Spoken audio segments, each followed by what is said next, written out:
It's great to welcome to the program today for the first time Congressman Joaquin Castro, former chair of the Congressional Hispanic Caucus, who's represented his hometown of San Antonio, Texas, in the House of Representatives since 2013. Congressman, it's so good to have you on. I'm going to start with something where, listen, I depending on who you ask, things are looking great, things are not looking so good in terms of House, Senate, presidency on Tuesday. It really seems to me, starting at the top, that the presidential election is a coin flip. If you said to me, make a really optimistic case for the vice president, I could do it. If you said, make an optimistic case for former President Trump, I could do it. What do you think this ultimately will come down to? And how much of a role do you think the Puerto Rico fiasco last Sunday at MSG will play in the ultimate results? No, you're right, David. Look, every presidential race is within a certain margin. Even the blowouts were within about a 7-point margin. So once somebody becomes the Republican nominee or the Democratic nominee, they're about 7 points away from being president. And this is a close race, but we knew all along that it was going to be a close race. And the gaffe and the mistake of Donald Trump putting on a platform this guy that spewed a lot of racism, at that Madison Square Garden rally, I think was a huge mistake. It's obviously, it's really, it's offended a lot of people, but it's really struck people to the core in the Latino community in a way, I think, that has broken through a lot of the usual noise with Donald Trump. Oftentimes he'll say something and maybe it'll get covered for a day and then everything moves on. This has found a lot of staying power, because it really hit to the core. And part of it was, I think, also like the Mike Madrid I saw said this, that it wasn't Donald Trump that was speaking it. Donald Trump is able to say things and get away with it in a way that other people, including his supporters, aren't. So it was somebody else besides Donald Trump that said it. And you notice that they didn't use any coded language here. They didn't say immigrants or migrants. The guy said Latinos.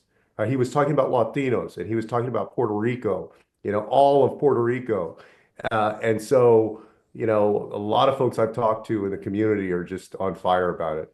Yeah, as a non-Puerto Rican Hispanic American myself from Argentina, with no particular allegiance to Puerto Rico, when I hear those comments and then the reaction, I know it's not just about Puerto Ricans, because there's Right. there's this idea that, okay, yes, it's Puerto Ricans, but I think their opinions about Mexicans and Puerto Ricans are probably not dramatically distinguished, and that applies going south to Venezuela and Colombia and Argentina. So a lot of these analyses have said, hey, if you look at Pennsylvania, for example, 490,000 Puerto Ricans, if this sways just some small number, think of what it could do. I think that's too narrow, because it's not just about Puerto Ricans being affected by this, in my view. I don't know if you agree. Yeah, no, I think that's right. No, I agree with you. You remember, you've got a lot of Mexican Americans in Arizona, in Nevada, and other places that are swing states as well. And of course other Latino communities. And for somebody who's undecided at this point, or Latino that's undecided at this point, I think it becomes a matter of a few things. First, just a matter of self-respect. That a guy that's running for president, this is who he puts up on stage. But also, I just think that it starts to make a lot of people uncomfortable the way they're talking about your community. If they're going to be this brazen before the election, before he gets power, what's the guy going to do if he's in there for 4 years and he's not running for reelection, doesn't have to worry about pleasing anybody for their vote anymore? I think people start to feel like it's dangerous. There's a very interesting race in Texas over on the Senate side, which is Ted Cruz again struggling to defend his seat. He had trouble with Beto O'Rourke. Now it's Colin Allred. Now, if you just said 50-50 bet who wins, I think the numbers still favor Ted Cruz. But the fact that he's having to defend the seat, the fact that the polling looks as tight as it's looked for him, and also that when you look at the presidential level, there is growing trouble in Texas for Republicans. For 20 years, we've heard, as the demographics of Texas keep shifting, it's going to become purple and someday blue, and it's always like 1 or 2 election cycles away. What do you think is going on specifically with Cruz, and then maybe like bigger picture in Texas? Oh, well, look, Ted Cruz has had a likability problem for a while. because when he came on the scene, when he took office in January 2013, and I really think he thought he would be the Republican nominee for president in 2016. And so he really wasn't paying much attention to things like constituent services. We had so many people that would call and say, we call Ted Cruz's office and they don't call us back. I Hmm. mean, just a basic thing of serving people, business groups and education groups that said, we tried to set up a meeting in his office and they don't want to meet with us. And these weren't all liberal progressive groups. They were, what people would say are mainstream groups in Texas. And so I think fundamentally he wasn't really paying attention to the job for a while. And so there was some arrogance there. And then after that, that failure, like his unforced error of going off to Cancun during that horrible winter storm that claimed hundreds of lives in Texas, it just continued to build this narrative for him that was really tough to get over. Sometimes, David, as you know, people will hold more against you if it's something personal or something principled than if it's a policy position. And the idea of somebody leaving in the middle of a freeze and not doing their job, that's something, whether you're a Democrat or Republican, if you do that, it's going to be a problem. And so he's got this likability issue. And then Texas has been moving towards Democrats for, at least a dozen years now. President Obama lost the presidential race, I think, by 16 points in 2012. Hillary Clinton by 9, Joe Biden by about 5.6. And so it's consistently getting closer. And it's not all demographics. That's not the only answer. Part of it also is the Republicans have just gotten so extreme. You think about it, the Attorney General, who himself was under indictment, Ken Paxton, he has been on the front line of, for example, trying to criminalize abortion and, the most virulent anti-immigrant policies or lawsuits that you can think of. He's been leading the states in that. So this has been ground zero for the extreme MAGA right-wing policies across the country. And so I'm not surprised. Texans have maintained, I think, a lot of their kind of either center right or center left positions, and they've seen the Republican Party just go to the far right now. You mentioned abortion, and I want to drill into that a little bit. More and more of these specific stories about a woman in Georgia had this happen, or in South Carolina, we hear this other story as a result of states really clamping down on just people being able to make the decisions that are right for them with medical professionals rather than politicians participating in those decisions. What are you hearing? We know Texas is also at the forefront of this. What are you hearing, or what can you share just about in Texas, some of the real practical consequences of what's happening with reproductive rights? Well, I think women they're scared. They're scared to seek out an abortion. Some of them, in the conversations that I've had with folks and folks have told me about their family members, some of them are scared to talk to extended family members about what's going on with them because, they're literally afraid somebody's going to turn them into the Attorney General of Mm. Texas.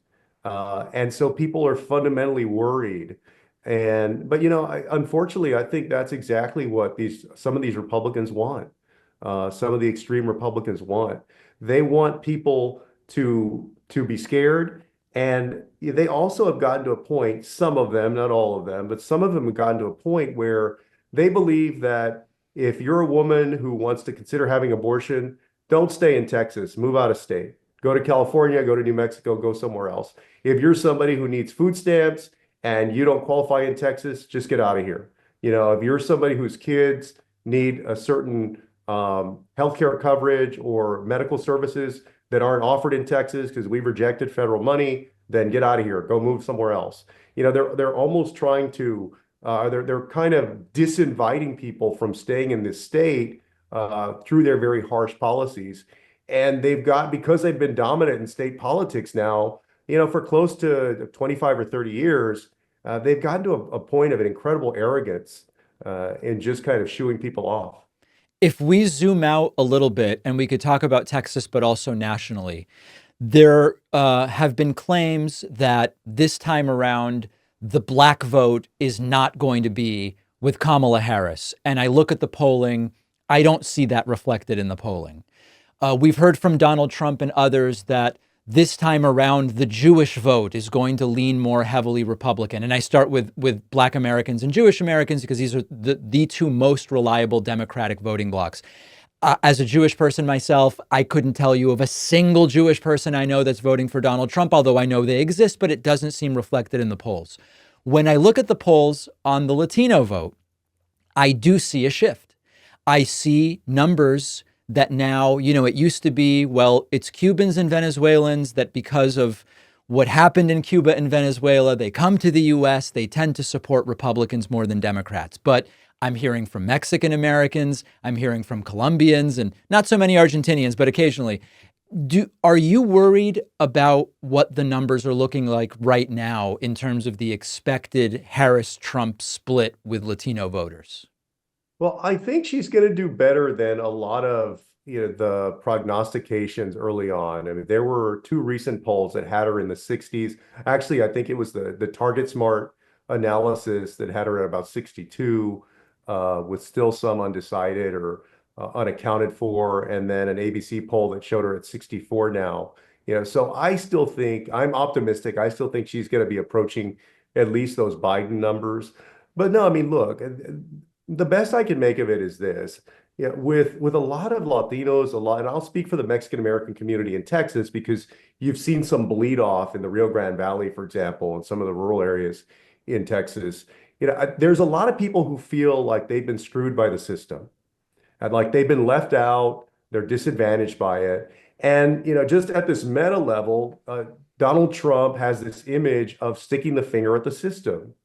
And so if you just look from afar, I think, oh, well, there's this guy who's sticking the finger at the system that screws me over. I like that. I like somebody like messing with the system. I like somebody shaking things up.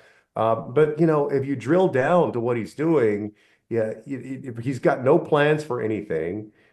He's making it harder for people to achieve their American dreams in this country, harder to buy a house, harder for students to get out from all this student debt, harder to get healthcare coverage. Mike Johnson just the other day said that if Donald Trump wins and they've got a Republican Congress, they are going to undo the Affordable Care Act. They're going to do away with Obamacare. There's so many Mexican Americans in Texas that are suffering through things like diabetes right now that if you take away Obamacare, all those folks now have this pre-existing condition again that's going to make it harder to maintain healthcare coverage for them. So from this like meta level, I can see where some people see him and think this is the guy taking on the establishment. Yep. But really, he is the very creation of the establishment. Somebody who inherited all this money from his father, and that set him up for success in business. He complained about paying overtime the other day to his workers. So he's kind of the antithesis to the working guy. Last thing I want to ask you about temporary protected status. When the topic of the Haitian immigrants in Springfield, Ohio comes up, sometimes there are people in the Republican Party who just say they are here illegally. Now, of course, we know that that's not true. They're here with temporary protected status, and it dates back, if it's either 91 or 93, this is not something that Biden-Harris created or Obama created. This has been around for more than 30 years.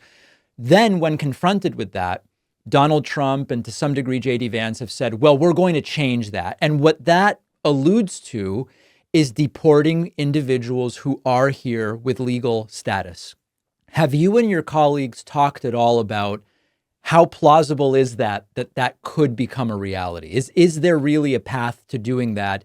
Even if you change the law around TPS, would it be retroactive, or are these folks who are here now with this status, are they relatively safe? Well, I think what they would do, what his approach would be, is that when TPS is up for these groups, because you've got to renew it, they would let it lapse. I see. So that's the real danger, is that if it's up in a year, if it's up in 2 years for a particular group, then they would let it lapse.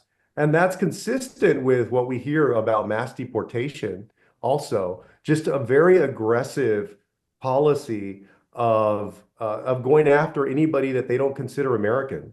Yeah, and by the way, if you're a Hispanic male thinking about voting for Donald Trump, the last two times in this country where Latinos were really affected by mass deportation policies, once around what was called Operation Wetback, and then before that, during the Great Depression, there were over 1 million American citizens, Latino Americans, who were deported to Mexico, who had every right to be in this country, but because of mass deportation by the federal government, they got wrapped up in this effort and got sent to Mexico. I mean, they had every right to be in the country and they ended up in Mexico. So, my feeling is that folks have not really, since it's not in our generation, none of us has seen it up front.